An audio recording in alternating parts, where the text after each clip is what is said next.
Let's have a look at wheat over the past while and soy and corn as the usual roller coaster, largely based on the weather. There is evidence that we're going to get a pretty good wheat crop this year. The U.S. crop should be okay, although their heat has been emerging as a threat in some regions. You can see wheat down about 23% in the past year. Let's have a look now at soy. Soy, again, under pressure. There aren't really worries about supplies of soy right now. And that's the problem for farmers, of course. They get better and better at producing, more and more productive, but they're shooting themselves in the foot in the sense that they're increasing supply and they drive down prices. And let's have a look at corn now. Corn is central component of our industrialized food system. And you can see corn is off something like 30% or almost 30% in the past year. Now, corn, Nebraska Corn Board notes that it's a very sensitive crop. Even slight changes in water availability can affect its growth. And of course, if you're driving around this summer, you know that how productive farmers have got now. You'll see giant cornfields throughout our province, Ontario, not so much in the west of Canada. Well, let's broaden this out to a global discussion. Global food supplies in some regions on shaky ground. We've got climate change. We have wars in some places, notably in Ukraine, a major producer of oilseeds and cereals. We also have had supply chain bottlenecks. Canada isn't immune to any of these factors, but we could be ahead of the pack when it comes to food security, especially when it comes to the effects of climate change. We're joined now by Al Mussell, research lead at Agri-Food Economic Systems. Al, it's great to talk to you again. Well, it's great to be here. You're out with this study. It's pretty heavy-duty stuff. Climate change in Canadian agriculture. It's fascinating reading, but I mean, at first glance, you'd think, well, global warming is good for Canadian food production. We're going to get higher temperatures. It's going to increase our arable area.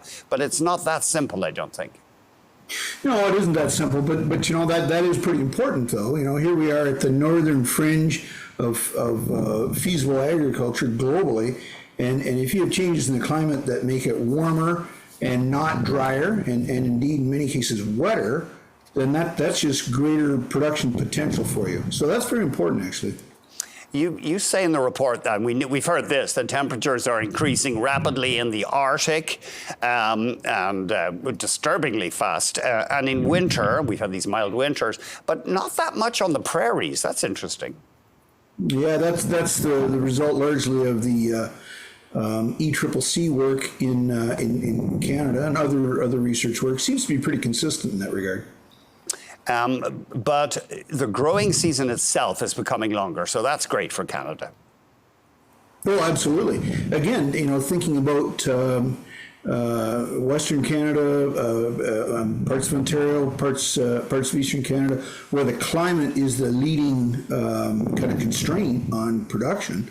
Well, this is very important for us. And it's also important, of course, because precisely the opposite is occurring through most of the rest of the world, especially closer to the equator, where they're experiencing much hotter and drier, which is limiting for their agricultural systems. You get into the difference here between C3 plants and C4 plants that use photosynthesis differently or have different mechanisms. C3 plants apparently like more carbon dioxide in the air, and they include soybeans. So that's a pretty big crop for Canada. Oh, absolutely. And a lot of the research work seems to have been done on wheat.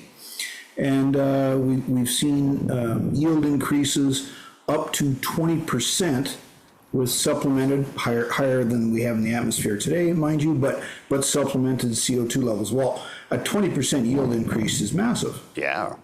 What about, do you happen to know offhand, what about canola? That's our biggest crop, or among our biggest crops. Is that C3, or does it like more CO2? Yes, it is a C3 crop, and yes, it does.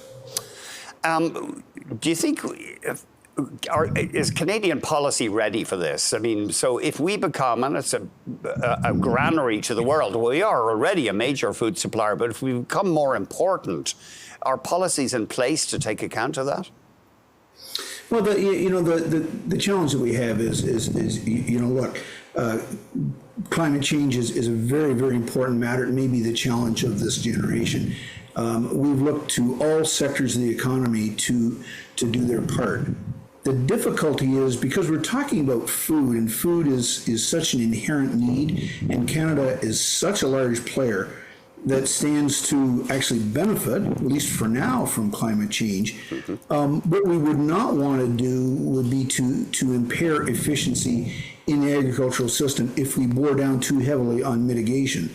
And that's why, sort of the results of the work that I've been doing suggests that really what we need to focus on here is adaptation to climate change, so we maximize the efficiency of our agricultural system, and within that look for opportunities that we can use agriculture to mitigate rather than leading with mitigation. And I'm not sure that that's totally the track that we're on right now.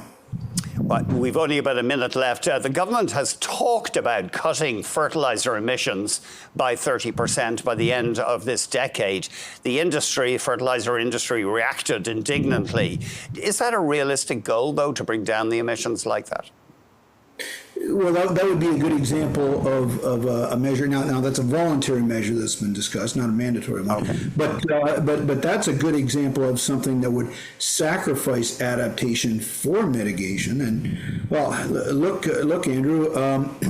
When you go and look at the data, Canada is responsible for about 1.5% of greenhouse gas emissions. Mm-hmm. Agriculture and food in Canada, when everything's included, amounts to about 10% of that. But if you look at the global net exports of staple agricultural products, by my calculations, Canada's about 5.5%.